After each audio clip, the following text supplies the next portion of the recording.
দেখছেন বাংলা টেট, আপনাদের সঙ্গে রয়েছে আমি সম্প্রীতি। যে খবরের দিকে নজর রাখবো, কাল থেকে শুরু হচ্ছে ট্যাংরার হেলা বহুতল ভাঙার কাজ। স্ট্রাকচারাল ইঞ্জিনিয়ারের তত্ত্বাবধানে বাড়ি ভাঙার কাজ শুরু হবে। হরিয়ানার বিশেষজ্ঞ সংস্থার সঙ্গে বৈঠক কলকাতা পুরসভার। আর আজ মেয়রের নেতৃত্বে বৈঠক হয় পুর ভবনে। বাঘাযতীন, ট্যাংরা সহ কলকাতায় যেসব বাড়ি হেলে রয়েছে, কি পরিস্থিতিতে আছে, হেলে যাওয়া বহুতল আদৌ কি সোজা করা যাবে, ঝুঁকি ছাড়া বাড়ি সোজা করতে আদৌ কতটা সফল হবে, হরিয়ানা সংস্থার কাছে জানতে চেয়েছে পুরসভা সূত্রের খবর।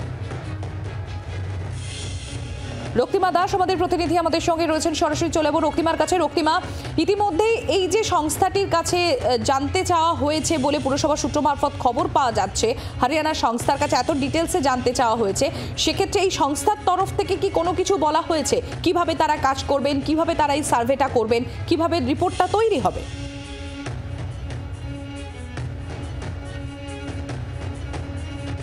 দেখো, এই সমস্ত কিছু বিষয় জানতেই আজকের বৈঠক হয়েছিল এবং হরিয়ানার যে সংস্থাকে ডাকা হয়েছিল সেই সংস্থাই কিন্তু দেশের মধ্যে প্রথম সংস্থা যারা এই লিফটিং এর পদ্ধতিটা আবিষ্কার করেছিলেন।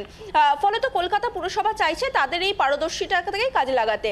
এবং দেখো, সেক্ষেত্রে আজকে মেয়রের নেতৃত্বে মিটিং হয় এবং এই বিষয়গুলি জানতে চাওয়া হয়েছে যে কলকাতায় শুধুমাত্র ট্যাংরা বা বাঘাযতীনের মতো ঘটনা নয়, মেয়রের যেটা বক্তব্য অনুযায়ী কলকাতায় প্রায় 30টি এই ধরনের হেলে যাওয়া বাড়ি রয়েছে।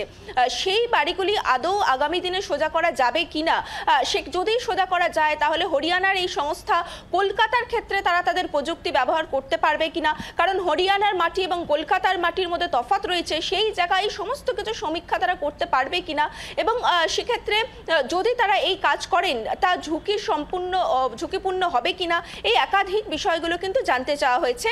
এবং সেক্ষেত্রে হরিয়ানার এই সংস্থাকে খসড়া প্রস্তুত করার জন্য নির্দেশ দেওয়া হয়েছে বলে যেটা এখনো পর্যন্ত জানা যাচ্ছে কলকাতা পুরসভা সূত্রে।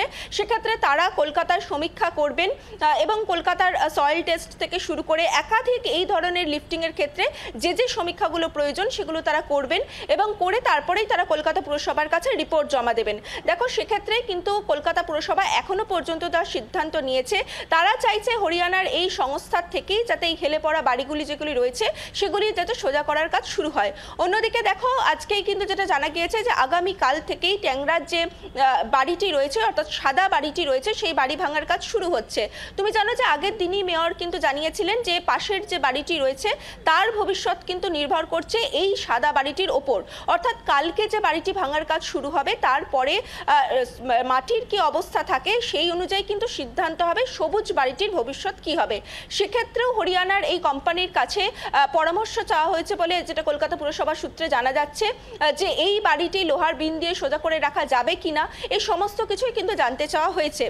হরিয়ানার এই সংস্থা তারা নিজেদের মতো সমীক্ষা করে রিপোর্ট পেশ করবেন এবং তারপরেই কলকাতা পুরসভা সিদ্ধান্ত নেবে আগামী দিন সেক্ষেত্রে এই যে 30টি বাড়ি রয়েছে সেই 30টি বাড়ির ভবিষ্যৎ কি হয়। সম্প্রীতি আর রক্তিমা, এখানে আরেকটা প্রশ্ন উঠে আসছে, এই যারা আবাসিকরা ছিলেন, যারা নিজস্ব টাকায় সেই ফ্ল্যাট তারা কিনেছিলেন, তাদের কি হবে বলে জানা যাচ্ছে? সেক্ষেত্রে তাদের তো টাকাও গেল এবং যে যে বাড়িগুলো আনরিপেয়ারেবল, ধরো যে বিল্ডিংগুলোকে রিপেয়ার করার অবস্থায় নেই, তো সেক্ষেত্রে কি বিকল্প কি কোনো ভাবনা চিন্তা রয়েছে?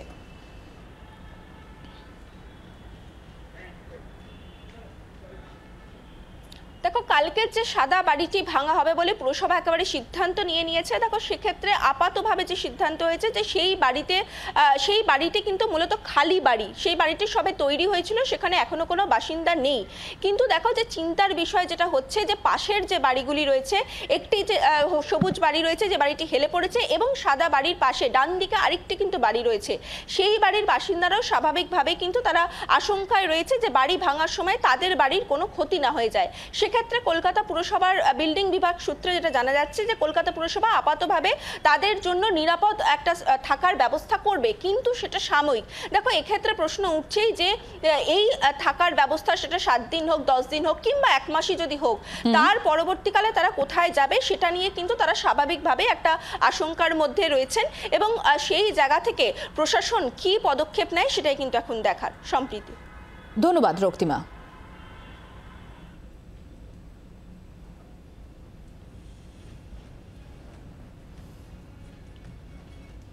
রোজ রোজ হেলে পড়া বহুতলের হতিশ। বিধাননগরে 35 নম্বর ওয়ার্ডে হেলে পড়া বহুতল, মাত্র 7-8 বছরের বহুতল সেটাও হেলে পড়েছে।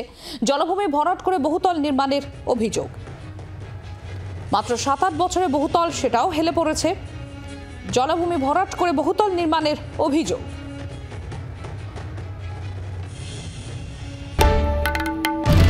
বাংলার আওয়াজ, বাঙালির আবেগ, জি 24 ঘন্টা।